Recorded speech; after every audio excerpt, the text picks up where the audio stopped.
trabalho que ficou como que fermentando durante muitos anos. Eu sou formada na área de artes há bastante tempo, trabalhei sempre na área de artes, mas eu demorei muito tempo a trabalhar especificamente como artista. Então, muitas coisas que eu imaginava estar fazendo de arte, eu não tinha possibilidade de fazer. Isso foi ficando guardado, foi ficando guardado. E finalmente, quando eu realmente pude trabalhar só com a arte, parece que aquilo tudo veio à tona e vinha muito rápido. E tinha uma coisa de que eu queria fazer uma coisa que já estava muito adiante, mas fisicamente não tinha passado pelo processo. Então eu tive que voltar num trabalho bem inicial meu, até chegar no trabalho que eu tenho hoje, que digamos é o meu primeiro trabalho, que eu digo, artístico mesmo, que tem assim minha característica, porque eu acho que o artista vai passando por aquela coisa de quem tu gosta e muita influência dos outros artistas. Eu acho que esse é o primeiro trabalho que é muito meu, né? Com a cerâmica, eu trabalhei em todas as linguagens artísticas, né? Pintura, desenho, gravura. E a cerâmica foi uma coisa mais recente. Comecei a trabalhar com cerâmica há mais ou menos 5 anos. E há 3 anos que eu estou me dedicando só à arte, né? E aí esse trabalho que a gente está vendo é um trabalho feito a partir de uma pesquisa do material cerâmico mesmo, né? E como eu sou da área de artes, o trabalho bate para mim primeiro pela estética, primeiro pelo visual, porque eu sou muito estética, muito visual, né? E depois o conceitual. Bom, então falando sobre os urbanoides, os urbanoides são serizinhos feitos de sacola plástica e arame. E eles são... as minhas obras todas parte de uma pesquisa ecológica, né? Então eu uso todo o material alternativo para fazer as obras. Depois que inventaram o plástico, no caso desde 1909, ele tornou-se o produto mais consumido pela humanidade. E diante disso também ele gerou um problema muito sério para a ecologia, para o meio ambiente, né? Pela durabilidade que ele tem, ele causa prejuízo na enxurrada, tapando bueiro, diminui a vida útil dos aterros sanitários. Então a minha pesquisa foi para esse lado do plástico por esse motivo. Então eu fiz os urbanoides, no caso que o nosso trabalho aqui seria aldeia, memórias e identidade. Rebusquei então as minhas memórias de criança, que é onde eu brincava com cipós, e numa aldeia em São Francisco do Sul, que foi onde eu tive a minha infância, e tentei trazer isso para cá. Trazer isso para cá, para o Sesc, botar a minha aldeia aqui no Sesc. Então, o meu trabalho é Falo, né? O título é Falo. E através dele eu pretendo discutir o feitiço do falo, né? O poder e o que supostamente significa poder para as pessoas. E é um desejo antigo. Só pude fazê-lo por conta dessa curadoria, né? Assim, o grupo amparou a ideia. É uma ideia forte, pesada, causa estranheza. Eu mesma vivi o conflito do prazer e da culpa ao fazer o trabalho e ao publicar o trabalho, né? Mas agora que passou e que ele está na mídia, que está no jornal e que tem uma explicação, né, do que ele significa, do que representa, está posta uma discussão, né? Então está problematizado o feitiço do falo. E desde a antiguidade, o falo é símbolo de poder nas iniciações míticas, né? Místicas, iniciação de poder. E lá no século XX, o Freud vai discutir, vai trabalhar o significado simbólico do falo. E ele vai então tecer toda a teoria psicanalítica do complexo de Édipo, a partir dessas representações fálicas do mundo paternalista, digamos assim, do mundo patriarcal, digamos assim.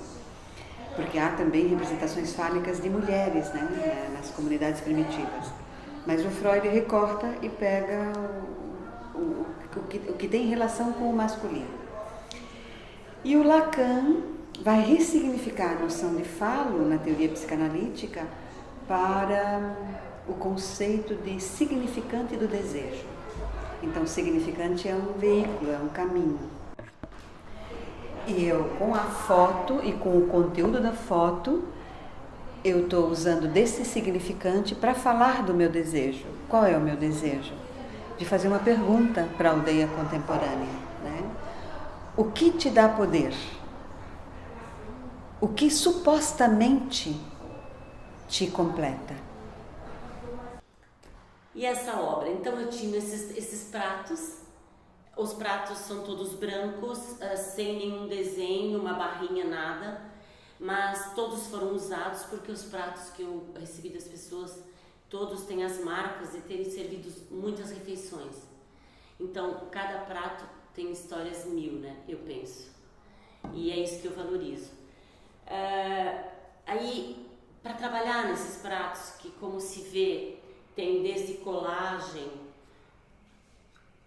como um texto maior, como um desenho. Quem escreveu nesses pratos? Isso eu tenho que dizer. Eu retornei ao local que eu recebi muitos pratos quando eu lecionava. É um grupo social e outro grupo social, são 2 grupos sociais distintos. Foram os próprios artistas, os colegas dessa mostra. Eu dei um prato a cada um deles e eles registraram aqui as suas memórias partindo da pergunta: o que te serviram?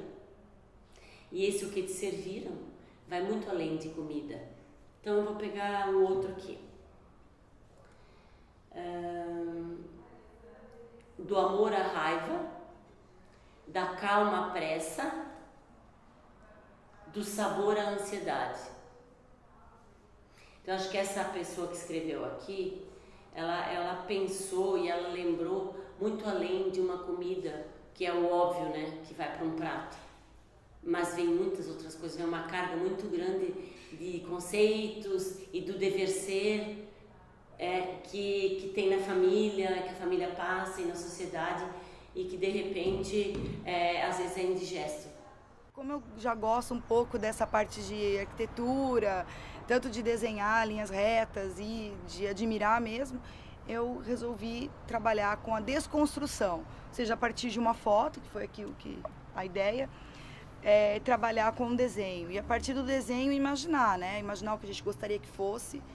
Como eu quis sempre ter uma visão otimista, eu quis pôr uma coisa do que eu gostaria que fosse no futuro. Não ressaltar tanto a degradação. E quando a gente veio aqui visitar o espaço, surgiu a ideia, né, de fazer uma obra na escada. E foi engraçado porque já estava tudo definido, daí quando a gente viu a escada, vieram mais ideias.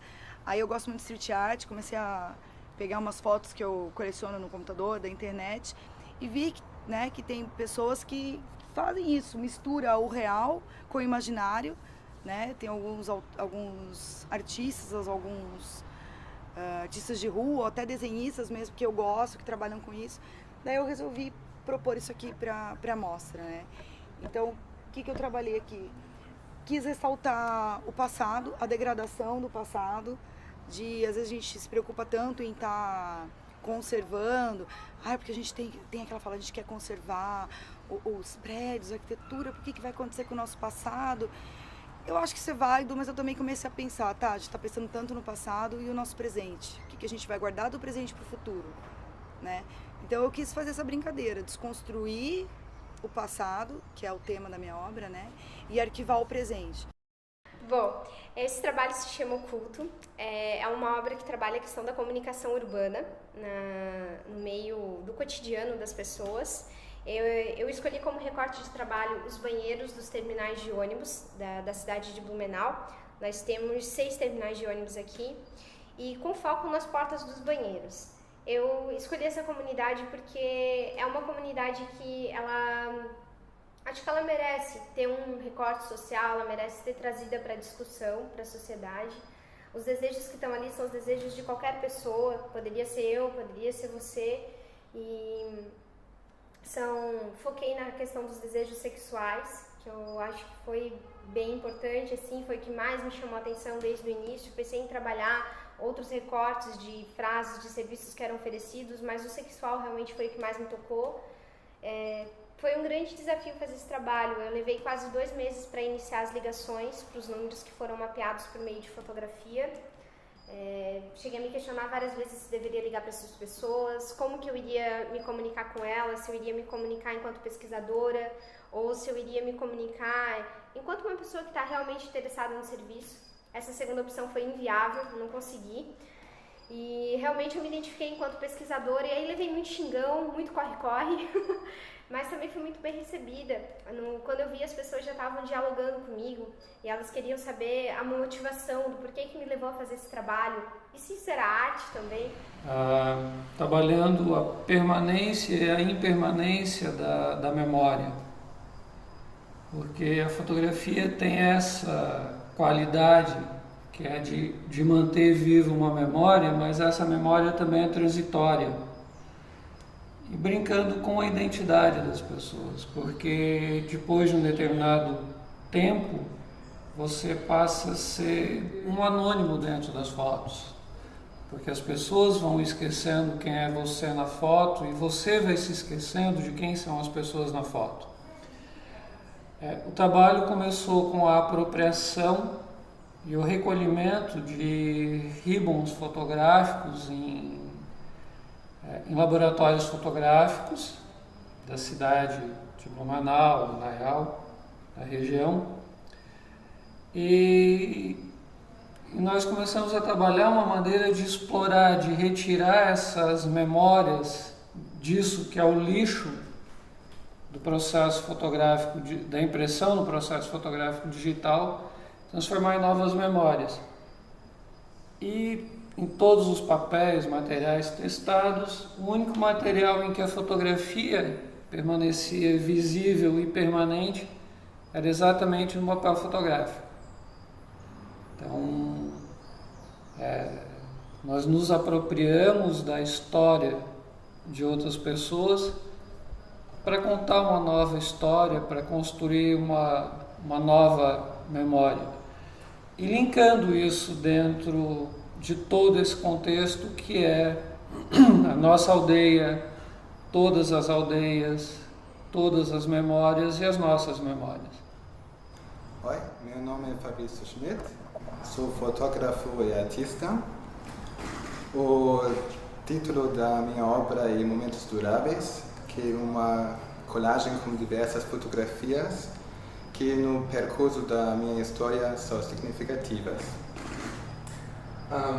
Essas fotos são momentos das minhas memórias e eu tirei essas 20 fotos na Alemanha e no Brasil.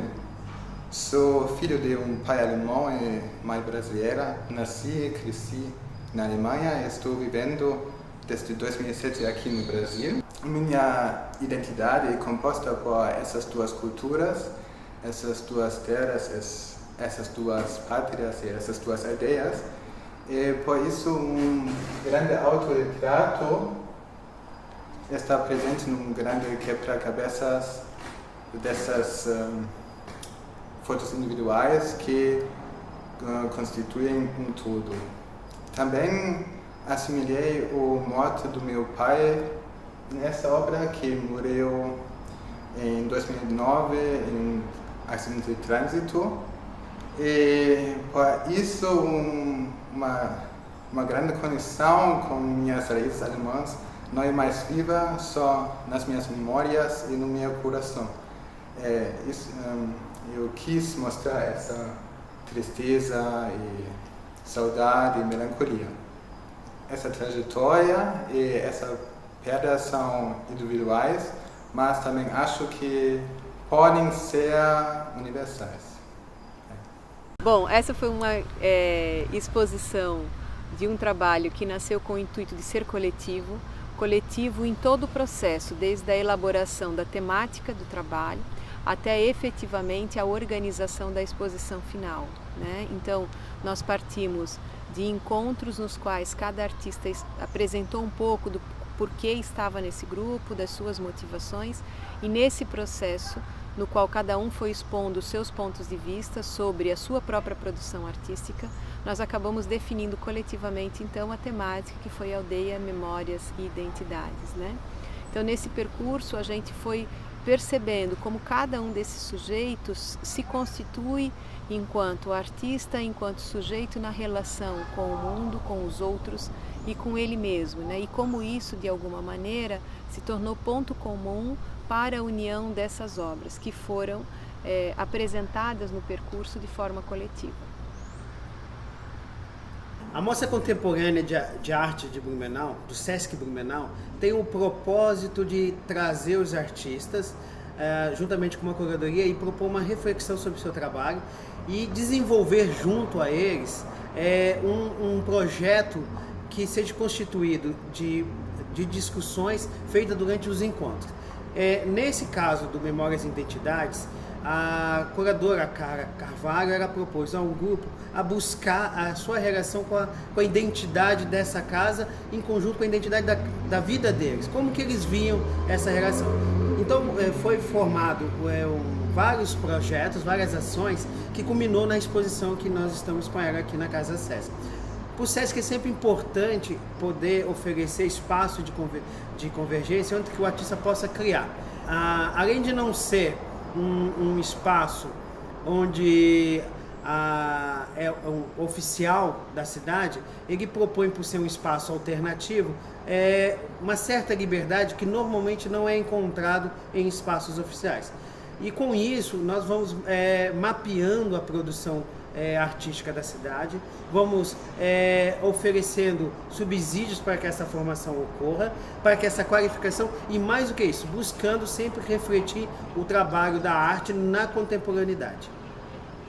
Então, foi uma oportunidade, né, de eu poder exercitar essa pergunta e botar na rua essa questão, né, e atrás dela eu estou discutindo machismo, autoritarismo, consumismo, mas é até interessante, toda uma discussão muito atual e pertinente. E eu acho muito bom. E essa função da arte contemporânea, essa interação das pessoas, das crianças, antiga era de contemplação, são curiosas, aberta, e a arte eu acho que isso é muito interessante. E até gostei de chegar aqui e ver as posições diferentes dos humanoides, né? Então a minha obra, quer dizer, a minha intenção é essa, mas ela está, por ser completada por qualquer um que venha vê-la, né? É um fruidor que vai dar sentido a ela, em função do seu nível de consciência, da sua visão de mundo, dos seus preconceitos ou não, né? Então cada um é que vai ver o seu espelho, digamos assim, né? E tomara que cada um, ao se ver nesse trabalho, reflita sobre si, sobre o mundo, sobre o entorno. As memórias ficam guardadas. O objetivo é levar a reflexão. E eu espero que tenha atingido. Porque eu vejo que as pessoas se manifestaram, mas ela é infinita. Quero falar mais muito, porque acho que aí cada um tem que interpretar da sua maneira. E dos grupos sociais podem emergir muitos questionamentos, muitas respostas, muitos pensamentos.